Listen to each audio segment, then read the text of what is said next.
Over the course of my life, I've made no secret about the fact that I've never really connected with Star Wars. It's not been a franchise that I have a deep love or connection for.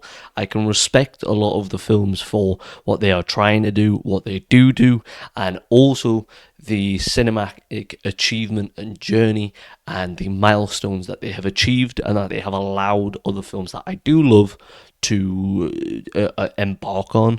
And there is no denying the fact that this is the biggest cinematic achievement ever. That being said, I just feel like in the modern era, I get more out of something like Dune, which is more mature, which is more scaled up, and has more about it that I find interesting than Star Wars does. But there is a new Disney Star Wars film coming out, so therefore I wanted to go back in time and I wanted to revisit all of the Disney Star Wars films, and I wanted to see, was I wrong about any of these films? Which films do I love? Which ones do I like? Which ones do I absolutely despise? I'm guessing that you're going to be able to guess some of those. Don't act so surprised, Your Highness. Your transmissions were and ultimately compile these, try and find the best Disney Star Wars film in preparation for The Mandalorian and Grogu, which doesn't look great. I have to say, my opinion of Disney Star Wars is that it is an unmitigated fucking disaster in the history of cinema.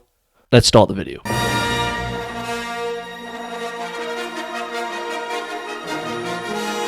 You know, I actually really don't hate this film. I think that this is a good, well-made film that is incredibly iterative on its predecessors, that fails to in any way build something that feels meaningful and new and fresh for the Star Wars franchise. I think there's elements to this film that I enjoy. There's elements to this film that I really don't enjoy. I think the dynamic between the main trio is incredible. I think Poe, Finn, and Rey in their own rights can be incredibly likable. I think that the returning cast are also pretty good. This is one of my favourite performances by Harrison Ford. I think it's darker, I think it's more moody, I think it's more pondering and mature than he is in the previous Star Wars films. That being said, the story does not go in any new direction. It would be fine if this story was iterative, if it wasn't for the fact that in moments it feels like the, yeah, you can copy my homework, just change it a little bit meme. The Starkiller base is such a Call of Duty sort of thing of, well, yeah, we know you liked last year's Call of Duty, but this Call of Duty has even more guns. It has even more explosions. The fact that there is literally a scene of Poe Dameron saying, yeah, the Death Star was big, but look at the Starkiller base. Again, all of this would be fairly ridiculous. It would be funny, but the story, in my opinion, points towards things that I think are way cooler. The idea of there being a cult of Luke is probably one of my favourite ideas in all of Star Wars. The film is also iterative in many ways on its newer characters, even though it can't seem to pick which character is based on the older character. Is Rey meant to be Luke or Han? Is Finn meant to be Han or Luke? Poe surely is meant to be Han, but then also presumably is in line for Leia's role, given the fact that he is the only actual resistance fighter. It's very unclear in this sense, and I think that is a main weakness of this film, is the fact that it doesn't flesh out its characters in enough meaningful ways where you can feel the direction of this trilogy moving forward. Obviously, the main staple of that is the fact that Rey, in my opinion, is a Mary Sue. That's no plight on Daisy Ridley as an actress. I actually really enjoy her as Rey. She is perfect in this film. I've never flown a spaceship before. She immediately learns how to fly it. I've never shot a blaster before. Then all of a sudden, she's shooting like she has wall hacks and lock-on aim.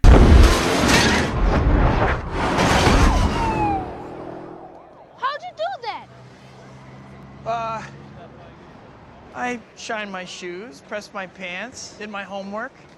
That's what my mom is always saying. I just never actually believed her. Then she uses the Force on a stormtrooper, no less. A brainwashed stormtrooper. Gets away with it perfectly fine. Then she picks up a lightsaber and is able to take on a Sith Lord and defeat him. What are you talking about? She's too perfect. There is no obstacle for her to overcome. She has no flaw. And then the magnum opus of this film, to me, is Kylo Ren. He is the best part of this film. I think that this scene between Han and Ben Solo is incredible. I think that Adam Driver is incredible. You are never going to top Darth Vader. There is no point. If you are going to continue to make Star Wars films, there is no point in trying to top Darth Vader, introduce a new Darth Vader, anything like that. So therefore, to introduce a character whose entire personality is built around how do I become Darth Vader, and therefore becoming emo and sort of fighting back against his natural goodness, Adam Driver captures it perfectly. The film shouldn't show Adam Driver's face, in my opinion, at least until the end. It blows its load too early. It consistently does that. It blows its load on everything before it should do. And it also races to explain plot points, to explain why characters aren't here, to explain the backstory, to explain the pre-existing relationships between characters. All of that is quite annoying to me. But all in all, I don't think that this was a bad baseline for this trilogy to start on. I enjoy this film. It's a little boring, in my opinion, because you know where it's going to go if you've seen the previous Star Wars films, but it was a fine foundation.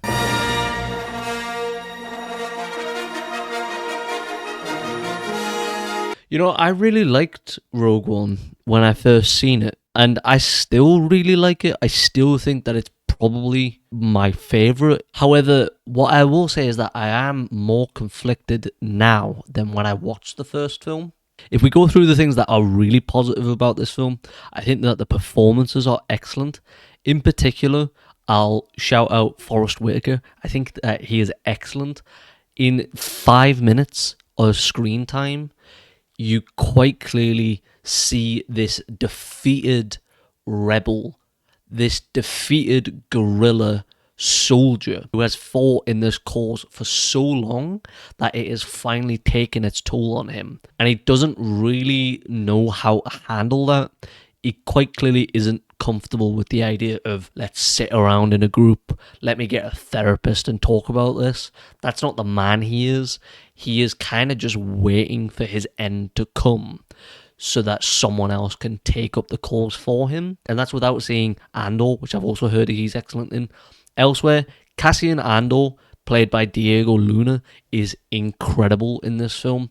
The figure of a man who carries so much without ever actually saying what it is. What is it from his personal life that destroyed him and forced him into a position to dedicate his life to the cause of the rebellion? What is it that he's done for the rebellion that makes him so connected and entwined with this cause that eventually he somewhat almost uncouples himself from, at least the idea of authority telling him what to do? I also do really like Felicity Jones in this film, although I will say that she is pretty muted, especially in comparison with her most recent outings, such as The Brutalist and Train Dreams, which I love her in. Both of those films are excellent performances by her.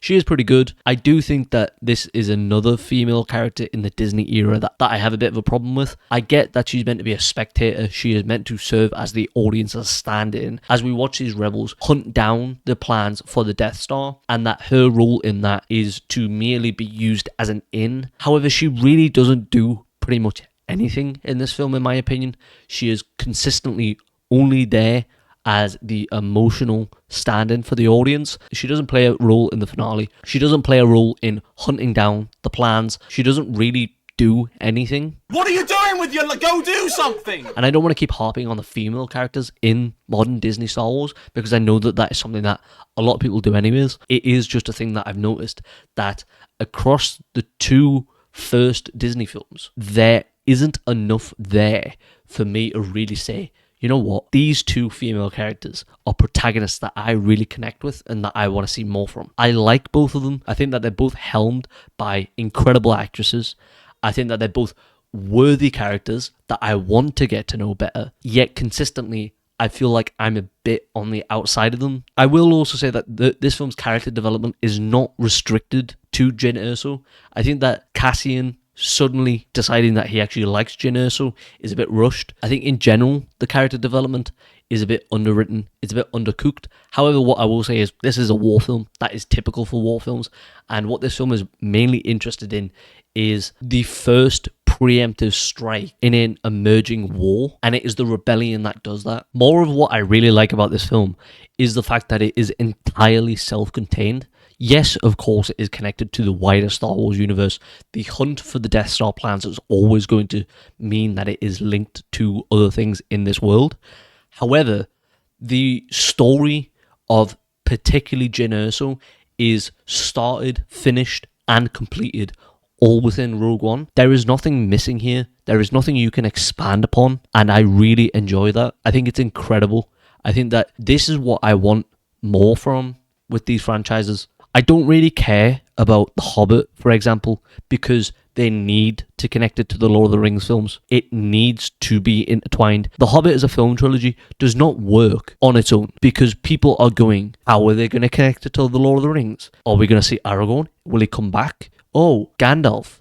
I can't wait to see him again. However, with The Hunt for Gollum, even though it's the same characters, the reason I would be slightly more optimistic is it does feel like a prelude. It feels like this film to me. It's a similar sort of premise. I'm not entirely confident that The Hunt for Gollum will work, but if you're using this as a blueprint, you would have some optimism. I think it's almost blasphemy that this film got made in the first place. It feels like it was made in a black hole, unaware of everything else that was going on around it. They were making this alongside Solo and The Last Jedi and The Rise of Skywalker. They were making this film and selling it whilst they were unable to sell a Han Solo prequel story. That's incredible to me.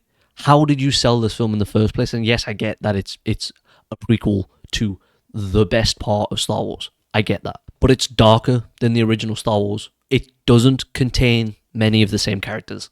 And ultimately, you don't need to know how they got the Death Star plans to watch the original trilogy. You only need to know that they have it and that it's imperative that the Empire gets them back. It's really impressive that this one worked, and by all metrics that the Disney Star Wars films have, it shouldn't work. It should fail. It should be a flop. And yet it is the exception to the rule that, in my opinion, is the Disney films. This is probably, to me, my favourite one. It's not a perfect film. I think far from it. I think I have issues with the characters. I think that in moments the plot can be a bit unbalanced. I think that this is a really strong solo story that you don't need to feel connected to the rest of the franchise, and therefore this is really effective to me.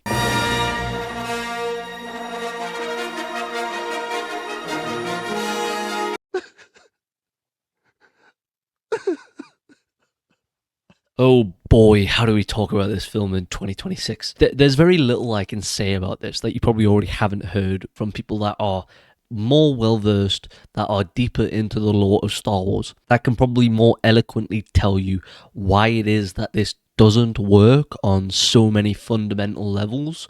That being said, what I find interesting is that I'm not a Star Wars fan. I would never claim to be.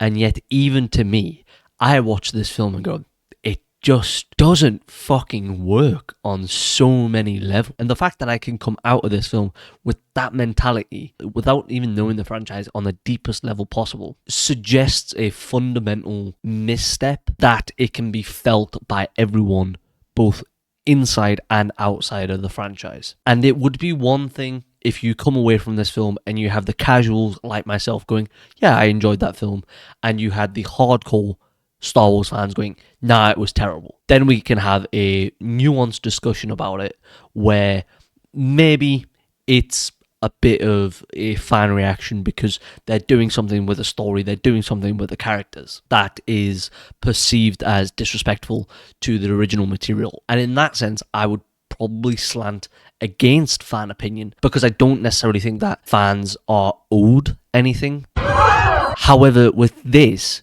the fact that almost everyone comes away from this and goes, this doesn't work, suggests something fundamentally wrong with this project.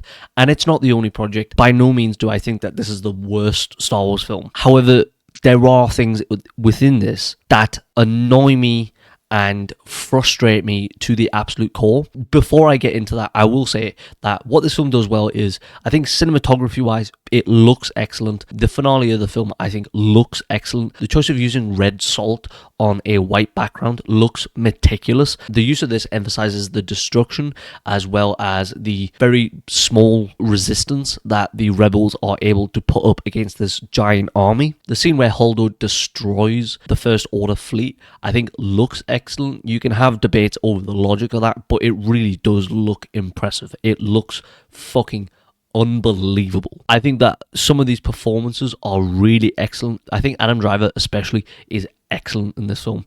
His torment and his pull more in this film towards the dark side is something that I really enjoy. I think this is a really special character. Ray, I think, does well. I think John Boyega, with what he does a pretty good job. And as ever, even though I know he's in the wrong, Oscar Isaac as Poe continues to be incredibly charismatic. Now, with that being said, this film's logic does not work at all, especially the logic, as I'm saying, with Poe. The reason why Poe is in the wrong is because the film dictates that Poe must be in the wrong to satisfy the point that it is trying to make. It's not in the wrong because it's trying to show something fundamentally wrong with Poe. It is moving characters as pawn pieces on a chessboard in order to satisfy something that the writer and director wants to show the audience about the film. It doesn't work several times on that front for me. I think that the entire arc with Holdo and Poe is extremely eye-rolly. I think that the idea that in a Star Wars film I'm meant to believe and trust this authority figure and go, oh my god, I was wrong the entire time, shows why Star Wars to me kind of should have stopped at a certain point. Star Wars was punk rock in the 80s, in the 70s. You can't be punk rock for 50 years. At a certain point, you become the establishment. And the idea that this authority figure in the Rebels is like, oh, well, yeah, no, just gotta believe her, just gotta get on with it. No.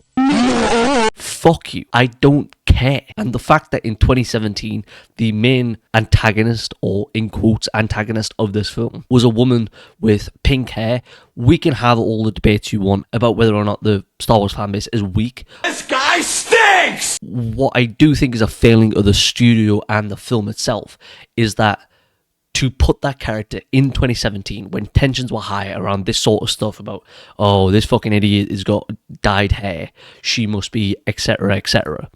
To put that character as your antagonist against a fan favorite, you're just trying to wind people up. Like, let's be honest. Come on. My favorite character in these films should be Finn. I think that he is a criminally underutilized character. There is no greater metaphor for Finn than the fact that he goes from wielding a lightsaber in that first film to now working side by side with someone that cleans toilets. And you can hear John Boyega talk about this aplenty, that he feels like he was sidelined because he was black. These films showed a lot of young women that they could be heroes, that they could be Jedis. That's fine. Now do black kids. Oh wait.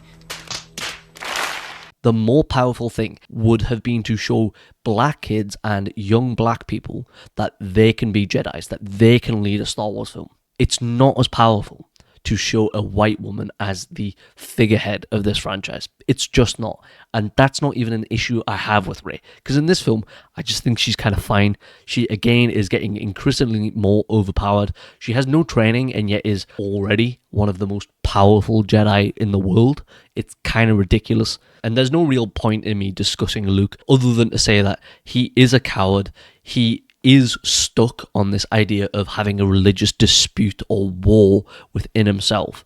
Whilst all of his friends are dying, he finds out that one of his best friends in Han has just died, and his response is to go, yeah, but the Jedi sucks. Shut the fuck up. Get up and do something. They fucking need you. You absolute bitch. Like, come the fuck on.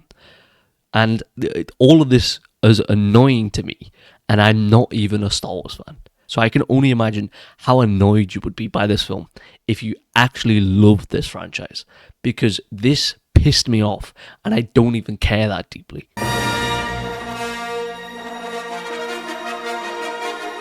You're getting like 3-4 minutes on this film tops, because this is so boring. I want to go to bed. It's like 3-4 p.m. on a Monday, and I'm ready to just go to bed already. I'll wake up at like 12 and just crack back on with this video.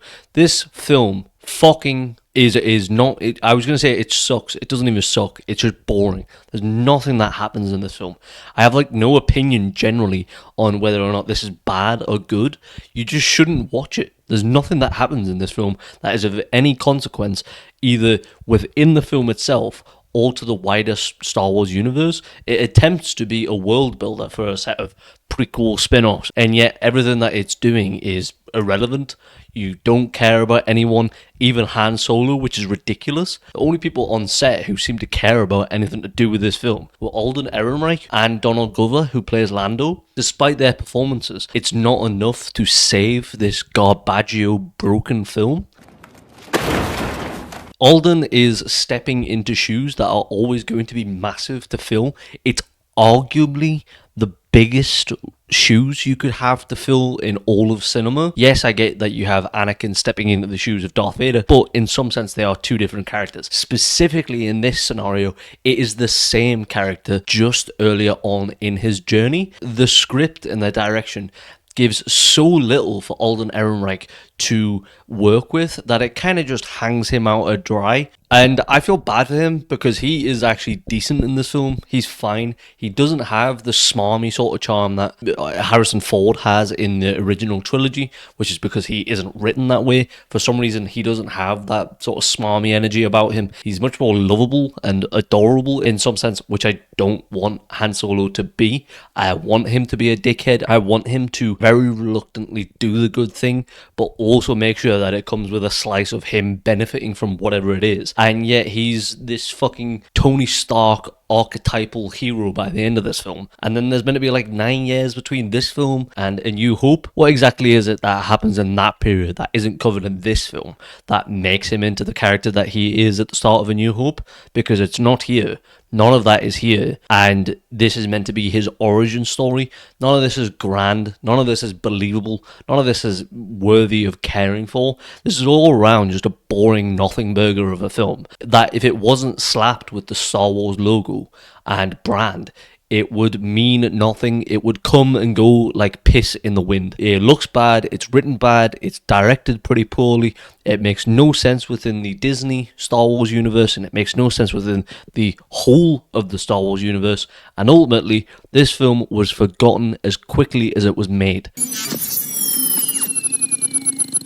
What the fuck is this piece of shit? Aye, Babu Freak. I in a shit movie. My favourite part of this film is undeniably the moment when Poe delivers the now iconic "Somehow Palpatine returned." And in response to that, the CGI Leia looks like she can't contain her laughter. This was a CGI rendering of an actress who had been, 2 years dead at this point? She had been made for this film by a Disney VFX artist, and even then, she still sort of smirks and looks away from the camera as if to say, what the fuck's going on in this film? Unbelievable. Absolutely love it. The very pretense of the film does not work, which is that Palpatine comes back. There is no explanation for it. There is no explanation for it. They don't even attempt to give you an explanation for it. Therefore, I don't really need to explain why this just doesn't work. It's not worthwhile, and the entire film just devolves into this fan service sort of melodrama that is unbelievable. I hate it. I can't stand it, and I can't stand that this film basically sets the precedent for what now counts as modern day IP management, which is that if you look at the Mario films, they are inoffensive, they don't push the boat out, they don't take the characters in a new way. What they are is unbrave, they are full of cowardice, and they are essentially just there to try and make money off the back of fans who just want to see more of their favourite characters. There is nothing adventurous about these films. There is nothing new. There is nothing fresh. There is nothing artistic. It is vacuous, it is vain, and it is just for the sake of the bottom line. Now, I'm not under any pretense that, Star Wars used to be just for the art of it. It's not. Okay, I get that. That's fine. But let's at least have a bit of both. Can we just do that at least? Now you're in a situation where the Super Mario Brothers films are loved, but then Zack Cregger comes out with a Resident Evil film, and you've got people online saying, there's no Leon, it doesn't look like a Resident Evil film. It does look like a Resident Evil film. There are elements to this that are clearly denoting Resident Evil. I just think people want to hate it. They just want Leon Kennedy on screen. That's what they want. And it is because of films like this. Despite the failure of The Last Jedi, my opinion continues to be that rather than attempt to rewrite all this, there would be more worthwhileness and it would be more courageous for them to lean into it and almost to attempt to explain that The Last Jedi exists rather than just pretend it doesn't exist. And the reality is that everyone hates this film anyways, so it didn't work out. Fan service is bullshit and I hate it. There is no contract saying that fans need to be honoured. You are a fan of the franchise. Ultimately, all franchises fail you at a certain point because they are after money. They aren't after your love. So it is pointless to serve fans, is my opinion. That's a very hot take, I know, but whatever. There's very little about this movie that I actually want to talk about. Ultimately, the fan service is ridiculous. I think that ultimately if a hand reached out on my monitor and proceeded to give me a hand job, that would have been less servicey than this film itself. I think that there is some absolutely hilarious moments in this film.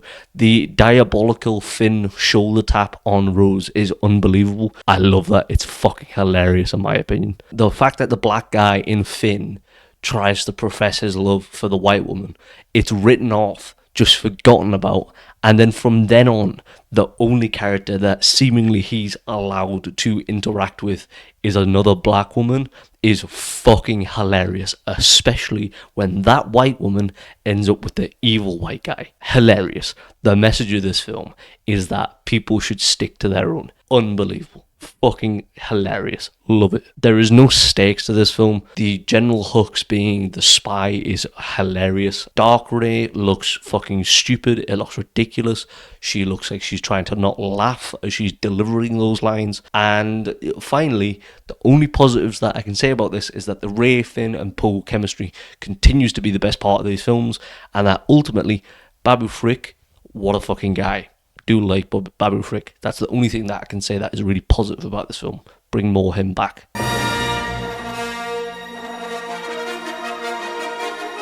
There is very little, in my opinion, that is particularly great about this era of the franchise. It really is an unmitigated disaster. As much as you can say that the original trilogy had a positive and unbelievable effect on the cinematic journey of film, this era of the franchise also upended all of that and did so much negativity to the idea of franchises and IP management. It would almost be beneficial for the entire medium if this franchise just didn't exist at all and we went back to just having individual screenings of films where films would travel around the US and not premiere all at once.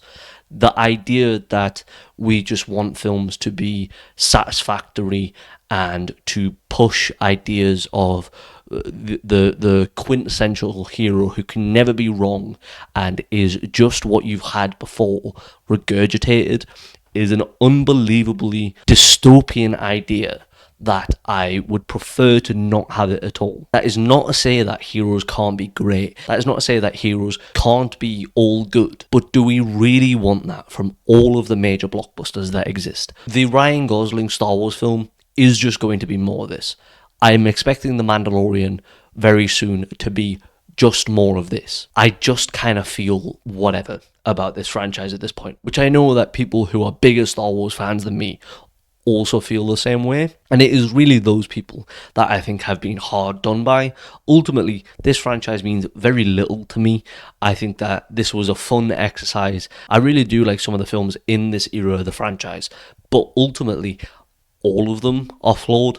None of these films are perfect.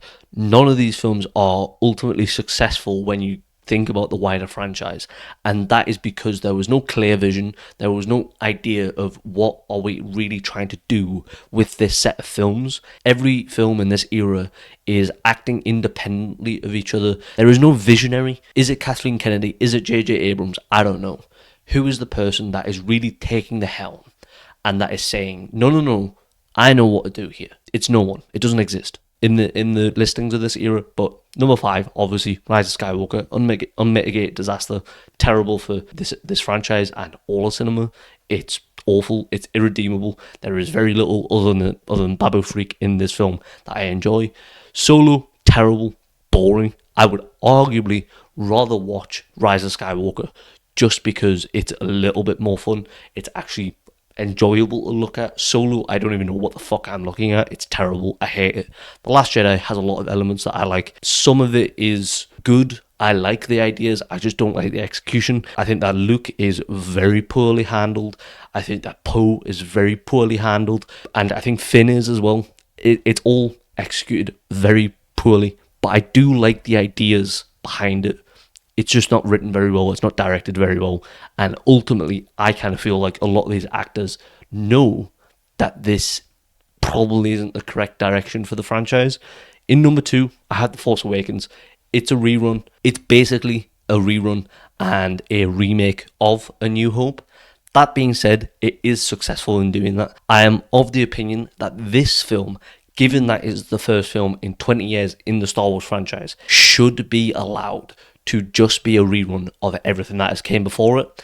It is the films after that it is on to change. Number 1 is Rogue One. I think that Rogue One is excellent. It has flaws. The character development is pretty poor. I think that in areas I find that the film is a bit unbelievable, but generally I really do love this film. It's a great war film. It's a great film inspired by 50s and 60s World War II films. This has gotten me into Andor. Ultimately, it's too little too late. There is too little in this era of the franchise to really say that any of it succeeds. It exceeds sometimes in a vacuum. I'm quite happy to just put this era of the franchise behind us. If that means forgetting about Andor, forgetting about Rogue One, I think that that's perfectly acceptable in my opinion, because those aren't enough to revive this franchise and to keep it going. And the fact that Disney just kind of called it quits for like 6 years is proof enough of that. We have The Mandalorian and Grogu coming. Hopefully that can kickstart a new era of this franchise where they would suggest that they've learned from their mistakes. But I'm not confident of that, I really have to say. I think that this is going to be rough, to be honest. But thank you for watching. If you made it this far, Jesus fucking Christ, you must be lonely like me.